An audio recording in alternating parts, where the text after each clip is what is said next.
Start करते हैं आज की क्लास। और आज की क्लास में मैंने कहा था कि नेक्स्ट हम चैप्टर स्टार्ट करने वाले हैं, वो है रिप्रोडक्टिव सिस्टम। याद होगा आपको कि नेक्स्ट जो चैप्टर स्टार्ट करेंगे वो हम कौन सा करेंगे, रिप्रोडक्टिव सिस्टम, और हिंदी में कहा जाता है प्रजनन तंत्र। आपका ज्यादा सिलेबस नहीं बचा है बेटा, मुश्किल से आप ये मान के चलो 12-13 क्लास और बची होंगी, क्योंकि रिप्रोडक्टिव सिस्टम करवाते ही respiratory system and animal kingdom, फिर आपका जूलॉजी वाला पार्ट खत्म हो जाएगा और बॉटनी की 6-7 क्लासेस। बस बॉटनी की कुछ क्लासेस में रिकॉर्ड फॉर्म में दूंगी आपको, 2 या 3, क्योंकि वो कंप्लीटली थ्योरी वाला पार्ट है, उसमें कोई समझाने वाला पार्ट नहीं है, तो आप रिकॉर्डेड फॉर्म में भी उसे पढ़ सकते हैं, कोई बड़ी प्रॉब्लम नहीं है। ठीक है, बाकी जो भी चैप्टर में एक बार देख लूंगी, आपके बैच पे थोड़ी रिसर्च कर लूंगी, R&D कर लूंगी, क्या बचा है क्या नहीं बचा है। ठीक है, चलो हाँ, किसी दिन हाफ क्लास डाउट क्लास लूंगी शिवशंकर, अभी नहीं, लेकिन किसी वीकेंड पे लूंगी, वीकेंड पे। चलिए फिर आज का चैप्टर है, इसे रिप्रोडक्टिव सिस्टम, हिंदी में कहा जाता है प्रजनन तंत्र। प्रजनन तंत्र वो सिस्टम जो रिप्रोडक्शन में हेल्प करता है, वो सिस्टम जो रिप्रोडक्शन में काम करता है, रिप्रोडक्शन में हेल्प करता है, उसे रिप्रोडक्टिव सिस्टम कहते हैं। मैंने आपको जब बायोलॉजी का इंट्रोडक्शन पढ़ाया था तो मैंने आपको बताया था कि जितने भी लिविंग ऑर्गेनिजम्स होते हैं उन सबका एक बायोलॉजिकल प्रोसेस या उनका एक बायोलॉजिकल कैरेक्टरिस्टिक्स होता है रिप्रोडक्शन। सारे के सारे सजीवों के अंदर रिप्रोडक्शन की प्रोसेस होती है। अब रिप्रोडक्शन होता क्या है, तो मैंने कहा था कोई भी लिविंग है वो अपने जैसी ऑफस्प्रिंग प्रोड्यूस करता है, अपने जैसी जाति का निर्माण करता है। जैसे अगर बंदर है तो वो बंदर बनाएगा, बंदर अपनी जाति का निर्माण करेगा। अगर लंगूर है तो वो लंगूर, गाय है तो गाय, इंसान है तो इंसान। रिप्रोडक्शन एक बायोलॉजिकल प्रोसेस है। Reproduction is a biological process in which individual offsprings are produced. कहने का मतलब है यह एक जैविक प्रक्रिया है और लिविंग्स का ये कैरेक्टर है, जैविक प्रक्रिया है और लिविंग्स का ये कैरेक्टर है। और इसके अंदर क्या होता है, तो जितने भी लिविंग्स होते हैं, चाहे वो प्लांट्स हो, चाहे वो बैक्टीरिया हो, अब वो अलग अलग, सबका रिप्रोडक्शन अलग अलग होता है। तो जब मैं बात करती हूँ रिप्रोडक्टिव सिस्टम की, तो आप बताओगे बेटा कि रिप्रोडक्टिव सिस्टम में रिप्रोडक्शन के बारे में पढ़ते हैं। रिप्रोडक्शन एक बायोलॉजिकल प्रोसेस है जिसमें अपने जैसी ऑफस्प्रिंग प्रोड्यूस करते हैं ऑर्गेनिजम्स, अपने जैसी ऑफस्प्रिंग प्रोड्यूस करते हैं। और ऑफस्प्रिंग्स का मतलब होता है प्रजातियां या संतान, लिख लीजिए, प्रजाति या संतान, अपने जैसी संतान का निर्माण करते हैं। तो जिस प्रोसेस के थ्रू अपने जैसी ऑफस्प्रिंग या संतान का निर्माण करते हैं उसी को ही हम क्या बोलते हैं, रिप्रोडक्टिव या रिप्रोडक्शन कहते हैं। अब जो जो ऑर्गन का इन्वॉल्वमेंट रहता है उनको ऑर्गन्स को रिप्रोडक्टिव ऑर्गन्स कहते हैं। जब रिप्रोडक्शन की बात करते हैं तो रिप्रोडक्शन बेटा 2 टाइप का होता है। एक होता है sexual reproduction. Sexual reproduction Hindi में कहा जाता है लैंगिक प्रजनन, सेक्सुअल रिप्रोडक्शन। दूसरा होता है एसेक्सुअल, 2 नंबर पे आता है, उसे कहा जाता है एसेक्सुअल रिप्रोडक्शन, अलैंगिक जनन। क्या होता है लैंगिक जनन और क्या होता है अलैंगिक जनन, तो मेरी बात को जरा ध्यान से सुनो। सेक्सुअल रिप्रोडक्शन वो रिप्रोडक्शन है जिसमें सेक्सुअल ऑर्गन्स का इन्वॉल्वमेंट रहे, सेक्सुअल ऑर्गन्स का इन्वॉल्वमेंट रहे। बोले तो लैंगिक जनन अंगों का लैंगिक जनन अंग जिसमें सहायक हो। एक मेल वाला पार्ट होगा, एक फीमेल वाला पार्ट होगा, सेक्सुअल ऑर्गन्स के थ्रू हो, जिसमें लैंगिक जनन शामिल हो। ऐसे प्रजनन को आप लैंगिक जनन या सेक्सुअल रिप्रोडक्शन कहते हैं, जिसमें सेक्सुअल ऑर्गन्स का इन्वॉल्वमेंट हो। अब ये सेक्सुअल ऑर्गन्स अगर हम बात करते हैं तो मेल सेक्सुअल ऑर्गन अलग होगा और फीमेल सेक्सुअल ऑर्गन अलग होगा, मादा जनन अंग अलग होगा और नर जनन अंग अलग होगा। जो मेल स्पर्म्स, जो मेल सेक्सुअल ऑर्गन्स होंगे वो क्या बनाएंगे, स्पर्म गैमेट्स बनाएंगे। स्पर्म्स को बोलते हैं शुक्राणु, वो शुक्राणु बनाएंगे। और जो फीमेल सेक्सुअल ऑर्गन्स होते हैं वो ओवा, ओवा का मतलब होता है अंडाणु या डिंब, वो अंडाणु या डिंब बनाएंगे। और देन इसी स्पर्म्स और ओवा के फ्यूजन से बाद में क्या होगा, एक इंडिविजुअल मेल सेक्सुअल ऑर्गन होगा, एक इंडिविजुअल फीमेल सेक्सुअल ऑर्गन होगा, और इन दोनों के फ्यूजन से, फ्यूजन का मतलब संलयन, जुड़ने से एक नया इंडिविजुअल स्पीसीज बनेगा, एक नया जाति बनेगा। उसको हम क्या बोलेंगे, तो आप बोल दोगे एक नया ऑफस्प्रिंग बन गया है, जाइगोट बनेगा। यहां से जाइगोट को युग्मनज कहा जाता है। तो ये इन दोनों का ऑफस्प्रिंग है। अब देखो, ये जो जाइगोट है ये आगे चलकर इसके अंदर सेल्स, टिश्यूज, सारे के सारे आप बता दोगे, अब ये बन जाते हैं। ठीक है, अगर हम बात करते हैं किसकी, तो ये किसके थ्रू हो रहा है, इसमें male sex organ, female sex organ शामिल है, या हम बोल सकते हैं स्पर्म्स और ओवा का इन्वॉल्वमेंट है। तो ऐसा कोई भी रिप्रोडक्शन जो स्पर्म्स और ओवा के इन्वॉल्वमेंट से हो उसे सेक्सुअल रिप्रोडक्शन कहा जाता है, उसे लैंगिक जनन कहा जाता है। लेकिन बेटा आप बताएंगे कि एसेक्सुअल रिप्रोडक्शन क्या होता है, जिसमें ये सेक्सुअल ऑर्गन्स ना हो, जिसमें ना ही तो कोई मेल सेक्सुअल पार्ट होगा, ना ही कोई फीमेल सेक्सुअल ऑर्गन होगा, ना ही कोई स्पर्म्स बनेंगे, ना ही कोई ओवा बनेंगे। कहने का मतलब इसमें ऑफस्प्रिंग कुछ अलग प्रोसेस से बनेगी। कैसे, जैसे कोई एक लिविंग ऑर्गेनिज्म है, उसका एक हिस्सा यहां से बाहर की तरफ ग्रोथ कर गया, उसकी आउटर ग्रोथ हो गई, और बाद में यही पार्ट टूट के नीचे गिर गया, तो इससे एक नया ऑफस्प्रिंग बन जाएगा कुछ दिनों के बाद। तो यहां पर ना ही तो कोई सेक्सुअल ऑर्गन्स है, ना ही कोई स्पर्म्स है, ना ही कोई ओवा, कोई गैमेट सेल्स नहीं है, बस एक पार्ट था वो बाहर की तरफ ग्रोथ किया और वो टूट के नीचे गिर गया, उससे एक नया बन गया वापस, है ना। या आपने इसके किसी हिस्से को तोड़कर आपने अलग से एक इंडिविजुअल स्पीसीज बना ली। कहने का मतलब जिसमें सेक्सुअल ऑर्गन्स ना हो, जिसमें स्पर्म्स और ओवा का इन्वॉल्वमेंट ना हो, ऐसे रिप्रोडक्शन को एसेक्सुअल रिप्रोडक्शन कहा जाता है। और जब हम ह्यूमन बॉडी की बात करते हैं तो याद रखिएगा, ह्यूमंस में हमेशा और हमेशा किस टाइप का रिप्रोडक्शन होता है, सेक्सुअल रिप्रोडक्शन होता है। मनुष्य जाति में लैंगिक प्रजनन होता है, जबकि अगर आपसे प्लांट्स में पूछे, पेड़ पौधों में, तो बेटा प्लांट्स में सेक्सुअल भी होता है और एसेक्सुअल भी होता है। प्लांट्स दोनों टाइप का रिप्रोडक्शन कर सकते हैं, सेक्सुअल और एसेक्सुअल, लैंगिक और अलैंगिक दोनों टाइप का प्रजनन वो कर सकते हैं। ठीक है, इसका एग्जाम्पल एक ने कहा है कि मैम किसमें, हाइड्रा, इसका एग्जाम्पल लिख लो, हाइड्रा, आगे पढ़ाया जाएगा आपको हाइड्रा क्या होता है। इसका एग्जाम्पल प्लांट्स लिख लो, प्लांट्स और हाइड्रा जो होते हैं उनके अंदर ये वाला होता है।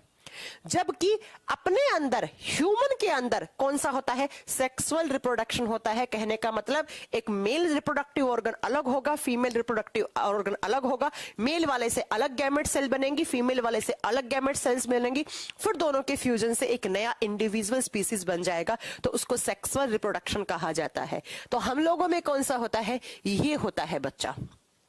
तो मैंने बता दिया है रिप्रोडक्शन क्या होता है। अगर रिप्रोडक्शन की प्रोसेस नहीं होगी तो कोई भी लिविंग ऑर्गेनिजम्स है उसकी जाति का निर्माण होना बंद हो जाएगा और उसका वंश वहीं पर खत्म हो जाएगा, है ना, उसकी जाति वहीं पे खत्म हो जाएगी। तो अपने जैसी जाति का निर्माण करना ही रिप्रोडक्शन, प्रजनन कहलाता है, जो दो टाइप का होता है। अब अगर मैं बात करती हूँ ह्यूमन रिप्रोडक्शन कैसा होता है, उसके कुछ कैरेक्टर आपको मालूम होना चाहिए, तो हेडिंग दीजिएगा ह्यूमन रिप्रोडक्शन, मानव का प्रजनन किस तरीके से होता है। ह्यूमन रिप्रोडक्शन, मानव प्रजनन, कुछ कैरेक्टर्स हैं, कुछ बातें हैं जिनका जानना जरूरी है बेटा ह्यूमन रिप्रोडक्शन के बारे में। बाद में मेल और फीमेल रिप्रोडक्टिव सिस्टम दोनों हम पढ़ लेंगे। सबसे पहला अगर मैं बात करती हूं कि ह्यूमन रिप्रोडक्शन कैसा है, तो आप पहला कैरेक्टर क्या लिख दोगे कि बेटा ह्यूमन रिप्रोडक्शन हमेशा सेक्सुअल होता है। किस टाइप का, सेक्सुअल रिप्रोडक्शन होता है, लैंगिक प्रजनन होता है। और कहने का मतलब क्या हो गया, इसमें एक मेल गैमेट बनता है और एक फीमेल गैमेट बनता है, एक नर जनन भाग होता है और एक मादा जनन भाग होता है, इसलिए लैंगिक प्रजनन कहलाता है, ये सेक्सुअल रिप्रोडक्शन कहलाता है। दूसरा, अगर दूसरी बात करती हूं ह्यूमन रिप्रोडक्शन की, तो हमारे रिप्रोडक्शन का टाइप होता है विविपोरस। ये ध्यान से सुनना, ये क्या होता है, विविपोरस, और हिंदी में से कहा जाता है जरायुज। हमारा रिप्रोडक्शन जरायुज प्रकार का होता है। और विविपोरस का मतलब क्या होता है, ऐसे जीव जंतु जो बच्चों को जन्म दे, जो किसको जन्म दे, चाइल्ड को जन्म दे, जो बच्चों को जन्म दे, छोटा बच्चे को जन्म दे, उसे विविपोरस कहा जाता है। लेकिन अगर कोई अंडा बनाए और फिर उस अंडे से क्या बने, बच्चा बने, तो उसे कहा जाता है ओविपोरस, अंडाणुज, उसे कहा जाता है ओविपोरस या अंडाणुज। जबकि हम लोग क्या हैं, तो ऐसा तो है नहीं कि पहले एक मदर अपना अंडा देती है, उससे एक छोटा बच्चा निकलता है। तो हम लोग तो सीधा, हमारा जन्म किस प्रकार हुआ है, तो आप बताएंगे बेटा कि हमारा जन्म तो जरायुज प्रकार का हम लोगों में प्रजनन होता है, इसलिए हम लोग क्या करते हैं, हमारा रिप्रोडक्शन विविपोरस होता है, हमारा रिप्रोडक्शन विविपोरस होता है। विविपोरस का मतलब क्या हो गया कि ये अपने बच्चों को जन्म देते हैं, जबकि ओविपोरस पहले अंडा बनता है, जैसे आप देख लो अंडा बनता है, चिड़िया होती है वो पहले अंडा देती है, फिर उसके अंडे से उसका चूजा निकलता है, बच्चा निकलता है। तो चिड़िया का रिप्रोडक्शन कैसा है, ओविपोरस है। जो अंडे देते हैं वो ओविपोरस है, अंडाणुज है, और जो बच्चों को जन्म देते हैं वो जरायुज है, वो विविपोरस है। तीसरा जब ह्यूमन रिप्रोडक्शन की बात करते हो तो अगला कैरेक्टर बनता है बेटा humans are unisexual. Humans are unisexual. Unisexual का मतलब होता है एक लैंगिक। एक लैंगिक कहने का मतलब है कि जो ह्यूमंस होते हैं उनका रिप्रोडक्शन जो होता है वो क्या होता है, यूनिसेक्सुअल होता है, एक लैंगिक होते हैं। एक लैंगिक का मतलब क्या होता है, एक मेल सेक्स ऑर्गन होता है और एक फीमेल सेक्स ऑर्गन होता है, एक मादा जननांग अंग होता है और एक आप बताओगे नर जननांग अंग होता है। यूनिसेक्सुअल का मतलब होता है बेटा जिसमें एक अलग से इंडिविजुअल बॉडी होगी मेल वाला, एक इंडिविजुअल बॉडी होगा फीमेल वाला। मेल से स्पर्म सेल्स बनेंगी, फीमेल से ओवा सेल्स बनेंगी, फिर उनके फ्यूजन से एक नया बच्चा बन जाएगा, एक विविपोरी बन जाएगा। तो उसको बोलते हैं हम ह्यूमंस आर यूनिसेक्सुअल। बाइसेक्सुअल तो हो नहीं सकते। बाइसेक्सुअल का मतलब होता है कि एक ही जगह पर दोनों टाइप के मेल और फीमेल सेक्सुअल ऑर्गन्स हो। यह होता है प्लांट्स के अंदर। प्लांट्स बाइसेक्सुअल हो सकते हैं क्योंकि प्लांट का एक ही फ्लावर पे मेल और फीमेल दोनों पार्ट होता है, और दोनों से ही एक से पोलन ग्रेन्स बनते हैं और एक का फीमेल वाला पार्ट है, तो वहां पर जाकर रिप्रोडक्शन हो जाता है। तो प्लांट्स बाइसेक्सुअल हो सकते हैं, लेकिन ह्यूमंस जो रिप्रोडक्शन है ह्यूमंस वो होते हैं यूनिसेक्सुअल, एक लैंगिक। मतलब एक मेल वाला और एक फीमेल वाला पार्ट दोनों अलग अलग होता है। सुनील कह रहे हैं कि मैम ये क्वेश्चन यूपीएसआई में आया था। अच्छा, हो सकता है यूपीएसआई में आया हुआ क्वेश्चन हो। चलो नेक्स्ट क्या होता है, ह्यूमन का रिप्रोडक्शन डाइमोर्फिज्म वाला होता है। डाइमोर्फिज्म का मतलब है द्विरूपता। ठीक है, कहने का मतलब है हमारा रिप्रोडक्शन है वो क्या है बेटा, डाइमोर्फिज्म है। डाइमोर्फिज्म का मतलब क्या होता है, पहले तो ये सुनो, द्विरूपता। डाइमोर्फिज्म वाला है, द्विरूपता वाला है। और द्विरूपता का मतलब क्या हो गया बेटा, मेल बॉडी से अलग आपकी अलग कैरेक्टर्स होंगे, फीमेल बॉडी के अलग कैरेक्टर होंगे। कहने का मतलब है डाइमॉर्फिज्म मतलब दो प्रकार के रूप। मेल रिप्रोडक्टिव सिस्टम का अलग से स्ट्रक्चर होगा एंड फीमेल रिप्रोडक्टिव सिस्टम का अलग से स्ट्रक्चर होगा। कहने का मतलब मेल वाले के सेक्सुअल कैरेक्टर अलग से होंगे एंड फीमेल वाले के सेक्सुअल कैरेक्टर अलग से होंगे। तो कहने का मतलब हमारा रिप्रोडक्शन डाइमॉर्फिज्म होता है, द्विरूपता वाला होता है, दो प्रकार के रूप वाला होता है। क्योंकि मेल वाले से स्पर्म्स बनते हैं, शुक्राणु कोशिकाएं बनते हैं एंड फीमेल से ओवा या अंडाणु बनते हैं। इसलिए मेल सेक्सुअल ऑर्गन्स के अलग कैरेक्टरिस्टिक्स होंगे एंड फीमेल सेक्सुअल ऑर्गन के अलग से कैरेक्टरिस्टिक्स होंगे।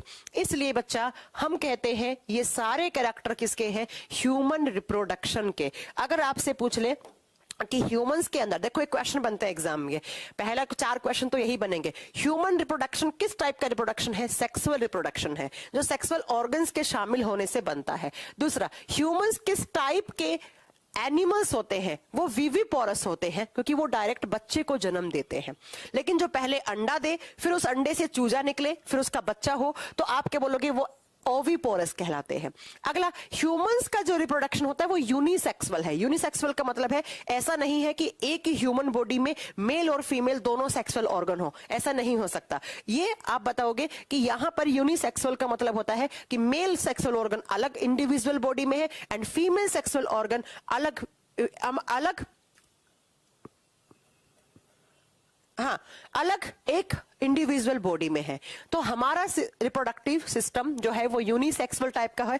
एंड डाइमॉर्फिज्म का मतलब होता है बेटा मेल एंड फीमेल बॉडी दोनों अलग अलग है, और मेल के कैरेक्टरिस्टिक्स अलग से होंगे, अलग रूप का होगा। नर जनन तंत्र और मादा जनन तंत्र अलग टाइप का होगा, इसलिए हमें दोनों अलग अलग पढ़ने पड़ते हैं।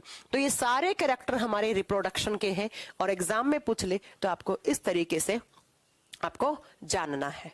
ठीक है, चलो अब पहले हम मेल रिप्रोडक्टिव सिस्टम पढ़ेंगे और देन हम फीमेल रिप्रोडक्टिव सिस्टम पढ़ेंगे। लेकिन बच्चा इन दोनों के रिप्रोडक्टिव सिस्टम पढ़ाने से पहले मैं आपको कुछ फेजेस पढ़ाती हूं कि किस तरीके से एक बच्चे का निर्माण होता है, किस तरीके से आप बने या कैसे एक मदर के वोम में गर्भाशय में बच्चा बनता है, उसकी कुछ स्टेजेस होती हैं।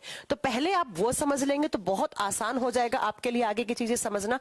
तो लिखिएगा फेज ऑफ रिप्रोडक्शन, प्रजनन की अवस्थाएं, क्या क्या फेजेस हैं, किन किन फेजेस में हमारा रिप्रोडक्शन कंप्लीट होता है। प्रजनन की अवस्थाएं, कौन कौन सी वो अवस्थाएं हैं जिनके अंदर हमारा कंप्लीट रिप्रोडक्शन कंप्लीट होता है। चलो सुनो कौन कौन सी फेजेस है। सबसे पहला होता है, उसे कहा जाता है गैमेटोजेनेसिस। गैमेटोजेनेसिस हिंदी में क्या कहा जाएगा तो आप बताओगे, इसे हिंदी में कहा जाता है युग्मक जनन। सबसे पहला फेज हमारे रिप्रोडक्शन का युग्मक जनन कहलाता है। और युग्मक जनन का मतलब क्या होता है? जेनेसिस का मतलब होता है फॉर्मेशन, किसी चीज का निर्माण होना, और गैमेटो का मतलब है गैमेट्स का फॉर्मेशन। गैमेटोजेनेसिस वो प्रोसेस है जिसमें गैमेट्स बनते हैं। गैमेट्स बोले तो आप बताओगे जहां पर गैमेट्स को कहा जाता है आप जनन कोशिकाएं। तो रिप्रोडक्शन का सबसे पहला ही फेज कौन सा होता है कि गैमेट का फॉर्मेशन होना चाहिए, गैमेट्स बनना चाहिए। फॉर्मेशन ऑफ गैमेट्स मतलब जनन कोशिकाओं का निर्माण होना ही गैमेटोजेनेसिस कहलाता है। अब ये जो जनन कोशिकाएं होती हैं, जो गैमेट सेल्स होती हैं, वो दो टाइप की होती हैं बेटा, क्योंकि आप जानते हैं हमारा रिप्रोडक्शन डाइमॉर्फिज्म है, इसलिए हमारी गैमेट सेल जनन कोशिकाएं दो प्रकार की होती हैं। अगर मैं मेल गैमेट सेल्स की बात करती हूं तो उन्हें स्पर्म्स कहा जाता है, शुक्राणु कहा जाता है, और दूसरा जो मादाएं होती हैं उनमें ओवा, अंडाणु या डिंब होता है। तो बेटा अगर मेल बॉडी होगा तो उस मेल बॉडी में क्या होगा? स्पर्मेटोजेनेसिस होगा। देखना सुनना, मेल बॉडी है तो उसमें क्या होता है? स्पर्मेटोजेनेसिस। इसका मतलब है फॉर्मेशन ऑफ स्पर्म्स। अगर मेल बॉडी है तो इसमें स्पर्म्स बनेंगे, और जो फीमेल बॉडी में होता है उसे कहा जाता है oogenesis। oogenesis का मतलब होता है फॉर्मेशन ऑफ एग, अंडा या ओवा का बनना। तो फीमेल बॉडी में जो प्रोसेस होता है उसे oogenesis, अंडाणु निर्माण कहा जाता है, और मेल बॉडी में होता है उसे शुक्राणु निर्माण या स्पर्मेटोजेनेसिस कहा जाता है। उसे आप बताओगे बेटा स्पर्मेटोजेनेसिस कहा जाता है। मेरी बात समझ में आई? हमारा रिप्रोडक्शन तब समझ में आएगा आपको जब कैसे होता है रिप्रोडक्शन। अगर उसकी जो फेजेस आपको समझ में आ गई तब आपको मेल रिप्रोडक्टिव सिस्टम और फीमेल रिप्रोडक्टिव सिस्टम बहुत आसानी से समझ में आ जाएगा। देखो बेटा, जो मेल रिप्रोडक्टिव सिस्टम है उसमें बनते हैं स्पर्म्स, और स्पर्म्स बनना ही स्पर्मेटोजेनेसिस कहलाता है। फॉर्मेशन ऑफ स्पर्म्स, शुक्राणु का निर्माण होना शुक्राणु जनन कहलाता है। फीमेल रिप्रोडक्टिव सिस्टम में ओवा या एग, अंडे बनते हैं, अंडाणु बनता है, इसे कहा जाता है oogenesis। अंडाणु निर्माण ये कहां होता है? फीमेल बॉडी में। ये कहां होता है? मेल बॉडी में, क्योंकि हम लोग डाइमॉर्फिज्म है। ऐसा नहीं है कि एक ही बॉडी में स्पर्म्स और ओवा बन जाए, वो तो फिर हो जाएगा, आप बताओगे वो तो होमोसेक्सुअल हो जाएगा, होमो, या फिर आप उसको बोल सकते हो कि वो बाइसेक्सुअल हो जाएगा। लेकिन हम तो यूनिसेक्सुअल हैं, ठीक है। तो पहला प्रोसेस क्या होता है? गैमेटोजेनेसिस। गैमेट्स बनना स्टार्ट होते हैं। अब बात ये आती है कि ये गैमेट्स कब बनना स्टार्ट होते हैं। बेटा अगर कोई मेल बॉडी और फीमेल बॉडी है, जब उसकी प्यूबर्टी एज स्टार्ट हो जाती है, ये गैमेट्स कब बनते हैं, स्पर्म्स और ओवा कब बनते हैं बेटा? जब उस लड़का और लड़की की प्यूबर्टी एज स्टार्ट हो जाती है। प्यूबर्टी एज का मतलब होता है किशोरा अवस्था, मतलब उस बच्चा, जब वो बच्चा मिनिमम 11 साल का हो जाता है, तब उसमें स्पर्मेटोजेनेसिस और oogenesis होने लग जाता है। अगर वो मेल बॉडी है तो उसमें 11 साल के बाद स्पर्म्स बनना लग जाते हैं, और अगर वो फीमेल बॉडी है तो 11 साल के बाद उसमें ओवा, अंडाणु बनने लग जाते हैं। तो अगर आपसे कभी भी एग्जाम में पूछ ले, क्या पूछे बेटा क्वेश्चन कि स्पर्मेटोजेनेसिस क्या होता है, फॉर्मेशन ऑफ स्पर्म्स, स्पर्म्स कब बनना स्टार्ट होते हैं? जब प्यूबर्टी एज स्टार्ट होती है या जब खत्म हो जाती है तब तक प्रॉपर बनना स्टार्ट हो जाते हैं। लेकिन ये स्टार्ट कब हो जाते हैं? जब प्यूबर्टी एज किसी भी लड़के की स्टार्ट होती है, किशोरा अवस्था 11-12 साल के साल में बनना स्टार्ट हो जाते हैं। सेम फीमेल बॉडी में भी प्यूबर्टी एज जब आती है तो उस समय ये oogenesis की प्रोसेस होने लग जाती है। अब मैम कब जाके स्पर्म्स बनना बंद हो जाते हैं? तो अगर कोई लड़का है तो उस लड़के में 60 से 65 साल के बाद स्पर्म्स का बनना बंद हो जाता है। स्पर्म्स का बनना बंद हो जाता है बेटा। कब? तो आप बताओगे 60 से 65 साल के बाद एक लड़के के अंदर, मतलब ओल्ड एज में, बुढ़ापे में, ओल्ड एज, इसको 60 से 65 साल को क्या बोलोगे आप? ओल्ड एज ही बोलोगे। बुढ़ापे में 60 से 65 साल के बाद स्पर्म्स का बनना जनरली बंद हो जाता है।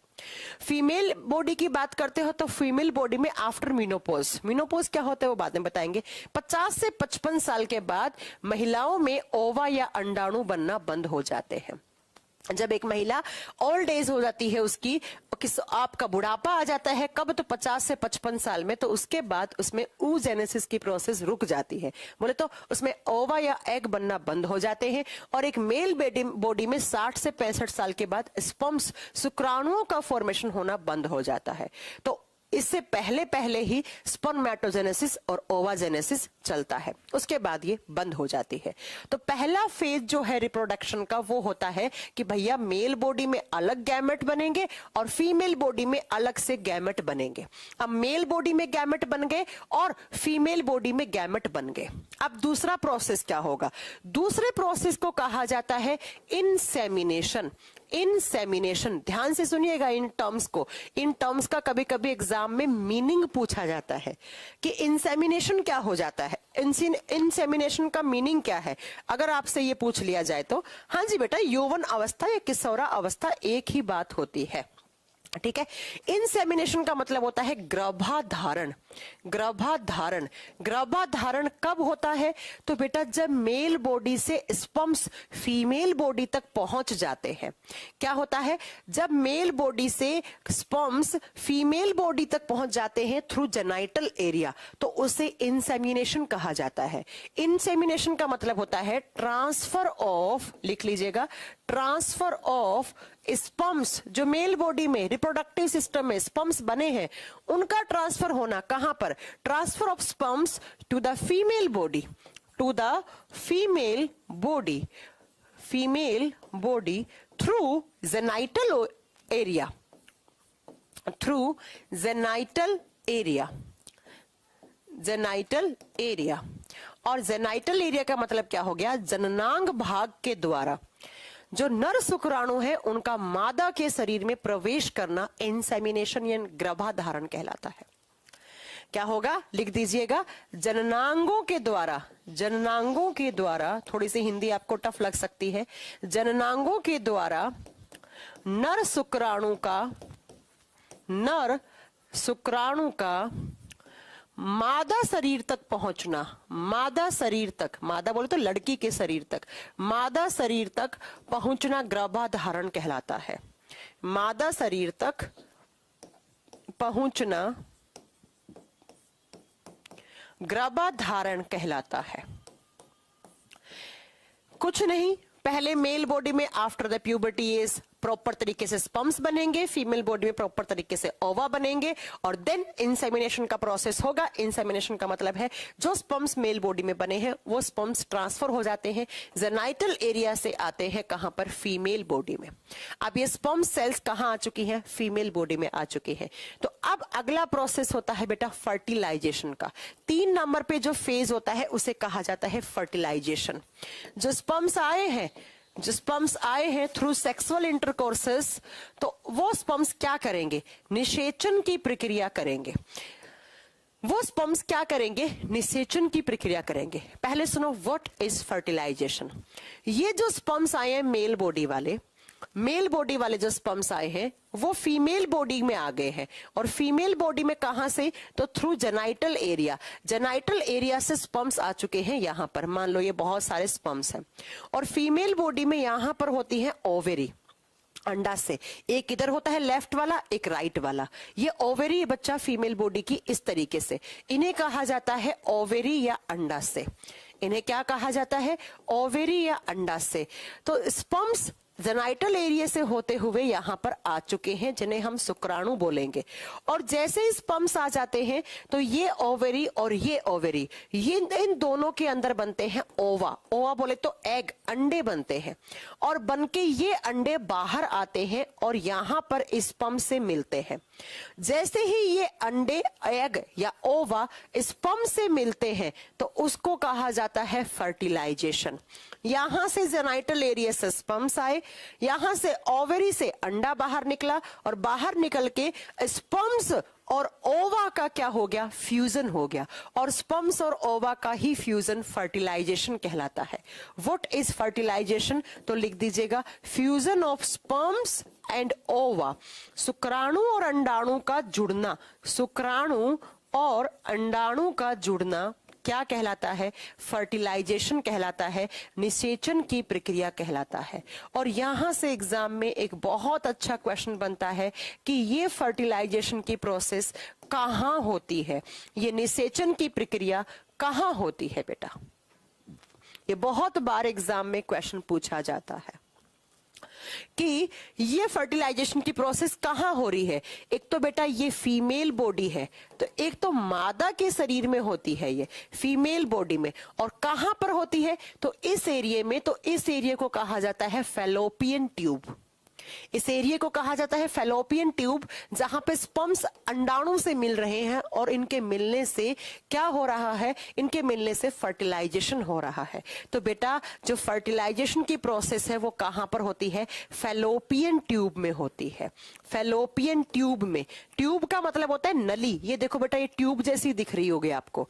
हिंदी में इसे कहा जाता है अंडवाहिका नली, जो अंडाणुओं का वाहन करती है, अंडवाहिका नली। अक्सर एग्जाम में क्वेश्चन पूछा जाता है, इसे इंपॉर्टेंट क्वेश्चन कर लेना, where is fertilisation takes place. निषेचन की प्रक्रिया कहां होती है, तो आप बताओगे मादा के शरीर में, लड़कियों के शरीर में किस पार्ट में, तो आप बताओगे फैलोपियन ट्यूब में, अंडवाहिका नली में यह निषेचन की प्रोसेस होती है। यह आपसे एग्जामिनेशन में पूछा जा सकता है, फैलोपियन ट्यूब में होता है। ठीक है, बता दोगे बेटा। अब क्या होगा इस फैलोपियन ट्यूब में, जैसे मान लो ये स्पर्म है और ये अंडाणु है, एक स्पर्म और एक अंडा जुड़ा, इनके जुड़ने से फ्यूजन हुआ, और फ्यूजन होते ही क्या बनता है, एक जाइगोट बनता है। जाइगोट क्या है, तो बेटा वो फर्स्ट सेल जिससे हमारे बॉडी का निर्माण होता है, युग्मनज हमारे शरीर की प्रथम कोशिका कहलाती है। स्पर्म्स और ओवा के जुड़ने से एक जाइगोट बन गया, इस तरीके से एक नया सेल बन गया। अब ये जाइगोट नीचे की तरफ धसके यहां पे आएगा, और ये क्या है, ये होता है फीमेल का यूट्रस।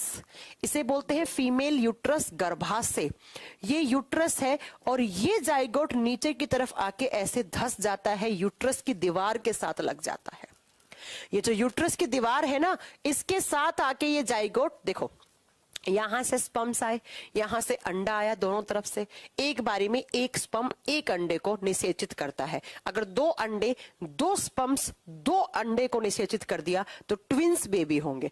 3 स्पर्म्स ने 3 अंडे को निषेचित कर दिया तो 3 बच्चे होंगे। 4 को करा तो 4। लेकिन जनरली सामान्यतः स्थिति में क्या होता है, एक स्पर्म एक ही अंडे को विभेदित करता है और करके उनका निषेचन की प्रक्रिया होकर एक नया सेल बनता है जिसे हम क्या कहते हैं, आप बताओगे, जाइगोट। तो ये तो कहां हुआ, फर्टिलाइजेशन तो इस ट्यूब में हुआ, जिस ट्यूब को आप फैलोपियन ट्यूब बोलते हैं। जैसे ही फर्टिलाइजेशन हुआ तो उसके बाद एक जाइगोट बनता है और वो जाइगोट नीचे की तरफ आके धस के जो फीमेल की या जो मदर की, मां का जो यूट्रस है, उस यूट्रस की दीवार के साथ ऐसे चिपक जाता है, उस यूट्रस की दीवार के साथ ऐसे चिपक जाता है। और जैसे ही ये चिपकता है तो इसे ब्लास्टोसिस्ट कहा जाता है। ये जब यूट्रस की दीवार के साथ चिपक जाता है ये जाइगोट, तो इसे ब्लास्टोसिस्ट कहा जाता है। इसे क्या कहा जाता है, ब्लास्टोसिस्ट कहा जाता है। तो ये भी एग्जाम का क्वेश्चन बनता है कि व्हाट इज ब्लास्टोसिस्ट। तो आप बताओगे जब जाइगोट मादा के या मां के गर्भाशय के साथ आके चिपक जाता है तो उसे ब्लास्टोसिस्ट कहा जाता है, इसे ब्लास्टोसिस्ट कहा जाता है। तो क्या बता दोगे कि अगला प्रोसेस क्या हो गया 4 नंबर पर, तो भाई जाइगोट फॉर्मेशन। 4 नंबर पे प्रोसेस क्या होगा, जाइगोट फॉर्मेशन। और जाइगोट फॉर्मेशन का मतलब क्या हो गया, युग्मनज का निर्माण होना, युग्मनज निर्माण। और युग्मनज निर्माण हो जाएगा तो बेटा कैसे हुआ, स्पर्म्स और ओवा के जुड़ने से, और बाद में यही जाइगोट नीचे की तरफ मदर के यूट्रस की दीवार के साथ आके जुड़ जाता है। तो उसी को हम क्या बोलते हैं, ब्लास्टोसिस्ट कहते हैं। तो ये लड़की प्रेग्नेंट हो चुकी है, इसके अंदर ब्लास्टोसिस्ट सिस्ट बनने लग गया है, मतलब इसके बच्चे का निर्माण होना शुरू हो गया है। अब ये धीरे धीरे धीरे इस बच्चे के अंदर सेल से टिश्यू, टिश्यू से ऑर्गन्स, इसका हार्ट बनेगा, उसका लीवर बनेगा, उसका धीरे धीरे ब्रेन बनेगा। और इस स्टेज को कहा जाता है अगला इम्प्लांटेशन।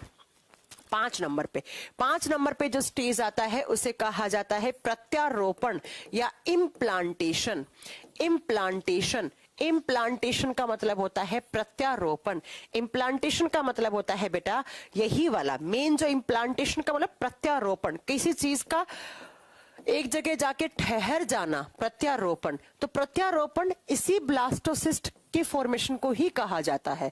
जाइगोट फॉर्मेशन में क्या होगा, जाइगोट बनेगा, देन जाइगोट आगे चलकर ब्लास्टोसिस्ट बन जाएगा। और ब्लास्टोसिस्ट कब बनता है, जब वो किसकी दीवार से लग जाता है, जब वो यूट्रस की दीवार के साथ लग जाता है, गर्भाशय की दीवार के साथ जाकर वो लग जाता है, तब उसे ब्लास्टोसिस्ट कहा जाता है। उसका इम्प्लांटेशन हो जाता है। युग्मनज का गर्भाशय की रेखा पर चिपकना, समाविष्ट होना ही क्या कहलाता है, प्रत्यारोपण या समाविष्ट होना कहलाता है। अब धीरे धीरे धीरे जैसे ही इम्प्लांटेशन हो गया, इम्प्लांटेशन का मतलब यहाँ पे लग गया है, बेबी का फॉर्मेशन स्टार्ट हो गया है, उसमें ऑर्गन्स बनना स्टार्ट हो गए हैं, उसने और क्या बनना स्टार्ट हो गए हैं, धीरे धीरे उसमें टिश्यूज, ऑर्गन सब बनना स्टार्ट हो गए हैं। तो इस स्टेज को कहा जाता है गेस्टेशन। अगली स्टेज कहलाती है गेस्टेशन स्टेज। और गेस्टेशन क्या होता है, गर्भावधि, गर्भावधि। और अब क्या होगा, इस गर्भावधि में 9 महीने तक ये पूरा का पूरा बच्चा पहले फीटस, फिर एम्ब्रियो बनेगा, एम्ब्रियो का मतलब है भ्रूण बनेगा, और फिर एम्ब्रियो से आगे चलकर क्या बन जाएगा, एक चाइल्ड बन जाएगा, एक बच्चा बन जाएगा। गेस्टेशन का मतलब होता है 9 महीने तक ये बच्चा यहीं पर इस यूट्रस में दीवार के साथ लगा हुआ होता है, और धीरे धीरे इस बच्चे में क्या क्या बनने लग जाता है, ये फीटस होता है, फिर ये एम्ब्रियो भ्रूण बनने लग जाता है, इसमें ऑर्गन्स, इसमें टिश्यूज बनना स्टार्ट हो जाते हैं, और इसमें ऑर्गन्स बनना स्टार्ट हो जाते हैं, और पूरा का पूरा बच्चा बनने में या टिश्यूज या ऑर्गन्स बनने में, इसका डेवलपमेंट होने में टोटल 9 महीने लग जाते हैं। तो जनरली ह्यूमंस का जो गेस्टेशन स्टेज होता है वो 9 मंथ्स का होता है। और इसी स्टेज में, इस 9 मंथ की स्टेज में क्या होता है, एम्ब्रियोनिक डेवलपमेंट होता है। एम्ब्रियोनिक डेवलपमेंट का मतलब बेटा कुछ नहीं है, इसका मतलब है कि भ्रूणीय विकास होता है। इस भ्रूण का विकास होता है, इसका डेवलपमेंट होता है, इसमें सेल्स, टिश्यूज, ऑर्गन्स बनना स्टार्ट होते हैं। और साथ साथ में मदर और बच्चे के बीच में एक मेम्ब्रेन बनना स्टार्ट हो जाती है, जिसे हम प्लेसेंटा कहते हैं या एम्ब्रिकल कोड कहते हैं, और आम भाषा में आप इसे गर्भनाल कहते हैं। बच्चा तो बन गया है बेटा, अब उस बच्चे में मां अपने बच्चे को पानी, ऑक्सीजन, ग्लूकोज जिस मेम्ब्रेन के थ्रू पहुंचाती है उसे ही प्लेसेंटा या गर्भनाल कहा जाता है, उसे ही अम्ब्रिकल कोड। बाद में आपने देखा होगा बच्चे के डिलीवरी के बाद डॉक्टर काट देता है इस अम्ब्रिकल कोड को, माँ का और बच्चे को अलग अलग कर देता है। ठीक है, आप बता दोगे, माँ और बच्चे को अलग अलग कर देता है। कहने का मतलब क्या हो गया बेटा मेरा, कहने का मतलब सिंपल सा है कि प्लेसेंटा क्या होती है, मदर और बच्चे के बीच में एक टिश्यूज की मेम्ब्रेन होती है, जिस मेम्ब्रेन के थ्रू, अब बच्चा पेट के अंदर है तो सारा का सारा उसे न्यूट्रिशन, ऑक्सीजन, ग्लूकोज सब कुछ कहां से मिलेगा, उसे मदर की बॉडी से मिलेगा, माँ से मिलेगा। तो मदर अपने बच्चे को जिस मेम्ब्रेन के थ्रू, जिस झिल्ली के थ्रू अपना सब कुछ का मतलब है पानी, ऑक्सीजन, ग्लूकोज सब कुछ पहुंचाती है, अपना खाना पानी सब पहुंचाती है, जिससे उसके बच्चे का एम्ब्रियोनिक डेवलपमेंट होता है। वो जिस मेम्ब्रेन के थ्रू पहुंचाती है उसी को प्लेसेंटा, उसी को गर्भनाल कहा जाता है, या एम्ब्रिकल कोड भी कह देते हैं। आफ्टर डिलीवरी उसे एम्ब्रिकल कोड कह दिया जाता है। ठीक है बच्चा, इतनी बात समझ में आ गई आपको। तो ये हमारे रिप्रोडक्शन की फेजेस है। क्या क्या है मैं एक बार फिर से बता देती हूँ, कोई इतना मुश्किल नहीं है बेटा। सबसे पहले फेज में क्या होता है, गैमेट्स बनते हैं। मेल बॉडी है तो उसमें स्पर्म्स बनेंगे, फीमेल बॉडी है तो उसमें ओवा बनेंगे। दूसरा प्रोसेस क्या होता है, जो स्पर्म्स बने हैं वो जेनाइटल एरिया से होते हुए फीमेल बॉडी में आ जाते हैं, और जैसे ही फीमेल बॉडी में आते हैं तो फीमेल बॉडी में एग बनते हैं उसकी ओवेरी में। अंडाशय में अंडाणु बनते हैं, अंडाणु बाहर आके स्पर्म से जुड़ता है, और जुड़ने से एक नया सेल बनता है जिसे जाइगोट कहा जाता है। और ये जाइगोट कहां बनता है, तो बेटा पहले फैलोपियन ट्यूब में बनता है, और बाद में आकर वो नीचे की तरफ फीमेल बॉडी के यूट्रस में धस जाता है। जैसे मैं आपको यहां पर इमेज दिखाती हूं, आपको बहुत अच्छे से समझ में आएगा। ये फीमेल रिप्रोडक्टिव सिस्टम है, आप इसमें देखेंगे तो ये देखो, यहां से होता हुआ बेटा क्या आता है, स्पर्म्स यहां से आते हैं, ये ओवेरी है, इनसे अंडा निकलता है, ये फैलोपियन ट्यूब है, यहां पर जाइगोट बनता है, फिर ये जाइगोट बनके ये जो यूट्रस है, ये यूट्रस है फीमेल का, ये इससे आके धस जाता है। इसे कहा जाता है इम्प्लांटेशन। इम्प्लांटेशन हो गया मतलब ये लड़की प्रेग्नेंट हो गई, इसका ब्लास्टोसिस्ट आके यूट्रस के साथ जुड़ गया, गर्भाशय के साथ आके जुड़ गया तो अब बच्चा बनना शुरू हो गया है, मतलब उसके बच्चे के अंदर एम्ब्रियोनिक डेवलपमेंट होना शुरू हो गया है, उसमें टिश्यूज, ऑर्गन्स बनना स्टार्ट हो गया है, और उसको स्टेज को गेस्टेशन कहा जाता है। गेस्टेशन का मतलब है एम्ब्रियोनिक डेवलपमेंट। पूरा का पूरा आप बताओगे बेटा कि 9 महीने लगता है उस बच्चे के डेवलपमेंट के लिए। आफ्टर 9 मंथ्स इस बच्चे की डिलीवरी हो जाती है, उसका बर्थ हो जाता है, उसका जन्म हो जाता है।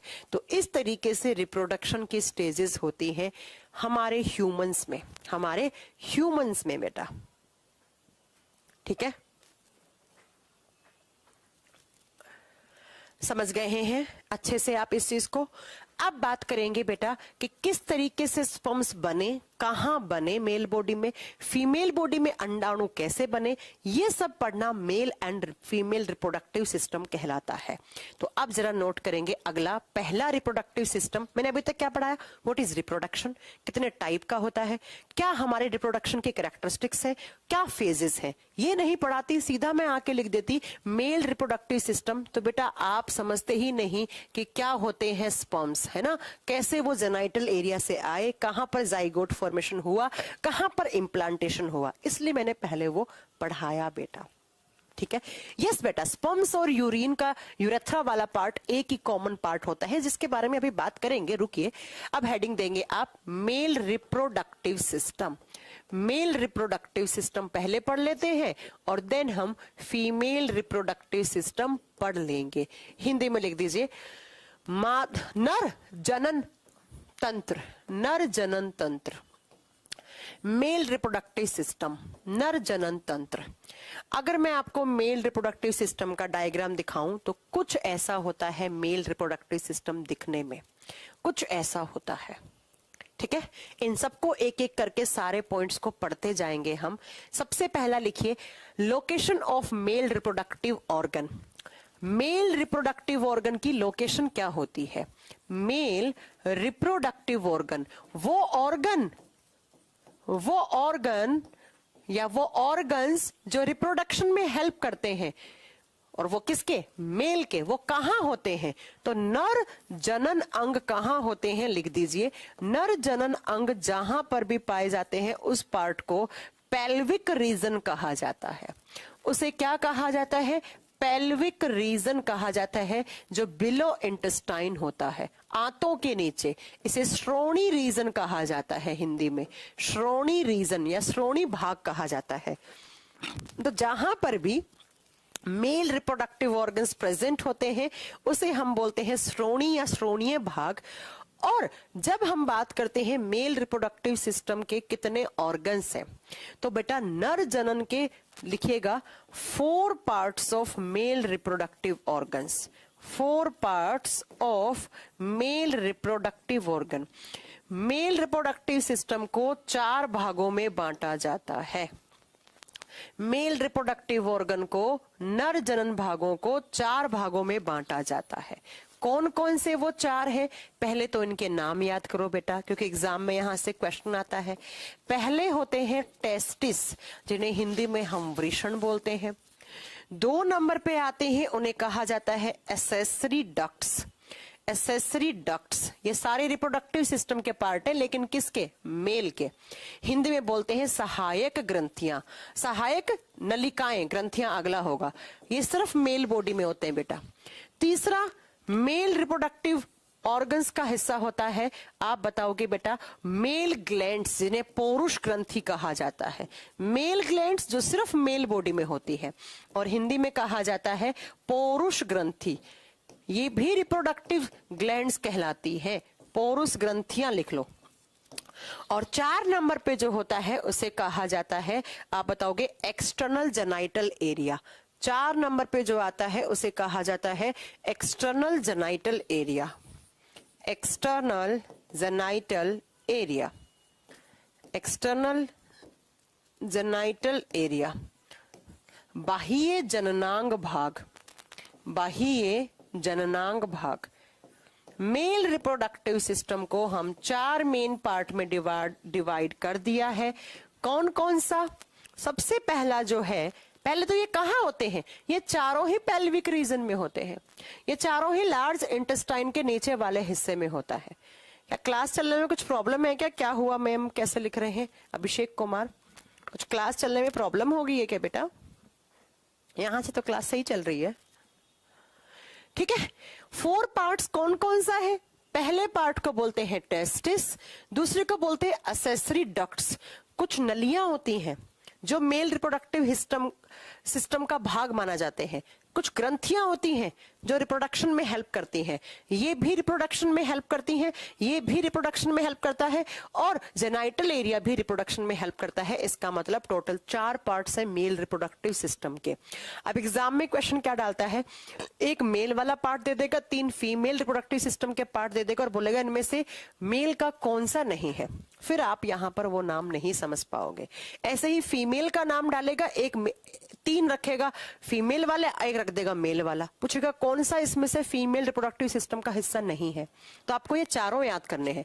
इन चारों को ही मानते हैं हम नर जननांग भाग। जो मेन होता है वो ये होता है बेटा, मेन जो रिप्रोडक्टिव ऑर्गन है वो टेस्टिस है, बिकॉज इसी के अंदर स्पर्म्स बनते हैं, इसी के अंदर स्पर्म्स बनते हैं। बात समझ में आ गई मेरी? क्योंकि अगर टेस्टिस नहीं होंगे तो उसमें स्पर्म्स बनना बंद हो जाएंगे। तो सबसे पहला लिखेंगे 1 नंबर लगा के टेस्टिस। और जब टेस्टिस की बात करते हैं तो बेटा ये 1 पेयर होते हैं।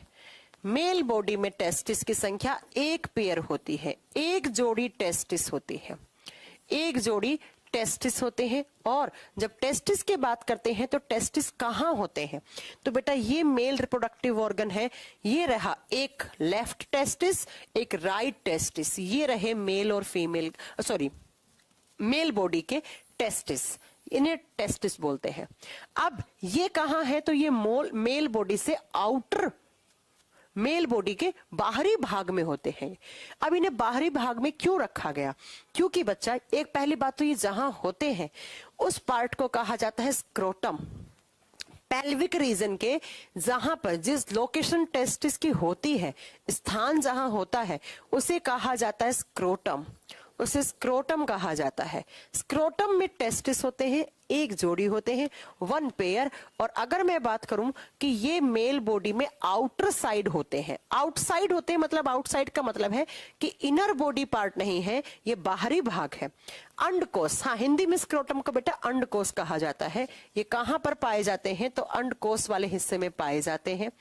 और मेल बॉडी में स्क्रोटम आउटसाइड होता है। आउटसाइड क्यों होता है? क्योंकि बेटा इस टेस्टिस के अंदर होता है किसका फॉर्मेशन?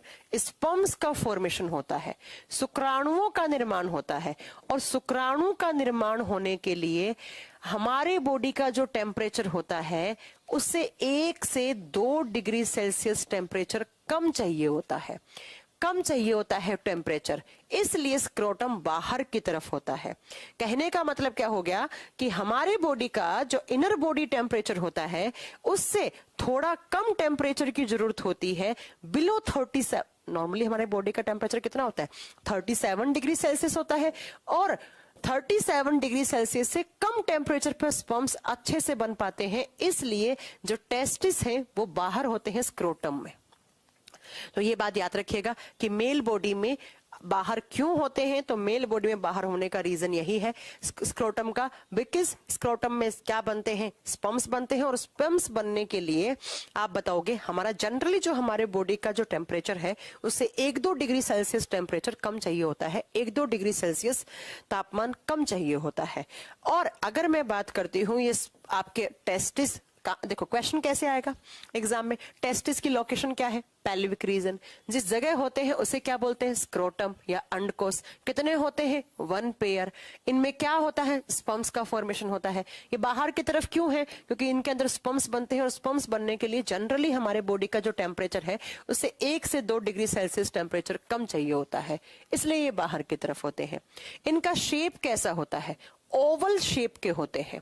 जब टेस्टिस की बात करते हैं तो टेस्टिस ओवल शेप के होते हैं। ओवल का मतलब है अंडाकार, ओवल शेप के होते हैं, अंडाकार आकृति के होते हैं। आप देख भी सकते हैं ओवल शेप के ही आपको दिख रहे होंगे, ये देखिए अंडे जैसे दिख रहे होंगे, ओवल शेप में आपको टेस्टिस दिख रहे होंगे। अगर मैं इसकी बात करती हूँ लेंथ की तो 4 से 5 सेंटीमीटर इनकी लेंथ होती है, ये वाली लेंथ। आप टेस्टिस की लेंथ लिखना चाहेंगे तो 4 से 5 सेंटीमीटर लंबाई में होते हैं, लेंथ इनकी ये होती है। विड्थ पूछोगे, इनकी चौड़ाई पूछोगे तो बेटा ये 2 से 3 सेंटीमीटर होती है, 2 से 3 सेंटीमीटर इनकी विड्थ होती है एंड 4 से 5 सेंटीमीटर इनकी लेंथ होती है, लंबाई होती है। ठीक है, ये बात आप यहां तक याद रखेंगे। अब इस टेस्टिस की जब आप एनाटॉमी करते हैं, एनाटॉमी का मतलब इसके अंदर की स्ट्रक्चर पढ़ते हैं, तो अंदर क्या होता है, इसके अंदर क्या होता है, तो नेक्स्ट पॉइंट में लिखेंगे anatomy of testis. Anatomy of testis, anatomy of testis. वृषण की आंतरिक संरचना, बाहर से तो कुछ इस तरीके से दिखे, जो पॉइंट बने अपन ने लिख लिए। अब इसकी आंतरिक संरचना कैसे दिखेगी? वृषण की आंतरिक संरचना, अब अगर आप इसकी एनाटॉमी करते हो एक टेस्टिस की और आप इसको इलेक्ट्रॉन माइक्रोस्कोप पे रखते हो, तब आपको क्या दिखता है बेटा? तब इसमें क्या क्या चीजें दिखती हैं वो हम कल पढ़ेंगे, कल की क्लास में पढ़ेंगे, आगे कंटिन्यू कल करेंगे। ठीक है, हाँ जी। सेमनीफेरस ट्यूब्यूल क्या होता है वो हम कल बताएंगे आपको। सेमनीफेरस ट्यूब्यूल क्या होता है उस पे कल बात करेंगे हम। आज हमने क्या क्या पढ़ा?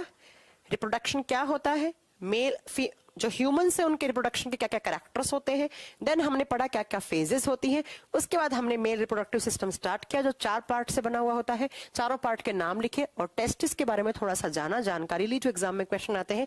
कल इसकी एनाटॉमी करेंगे, कल हम यहाँ पे बाकी बातें पढ़ेंगे। ठीक है बेटा, हिंदी में लिखवा दिया है बेटा, हिंदी इतना ही होता है, इससे ज्यादा हिंदी नहीं होता है बेटा, हिंदी में लिखवाती जा रही हूं मैं। आपको ऐसा क्यों लग रहा है कि मैं हिंदी नहीं लिखवा रही हूं? चलिए फिर अब हम कल मिलेंगे, कल या परसों की क्लास में अपना रिप्रोडक्टिव सिस्टम खत्म हो जाएगा, कल नहीं तो परसों।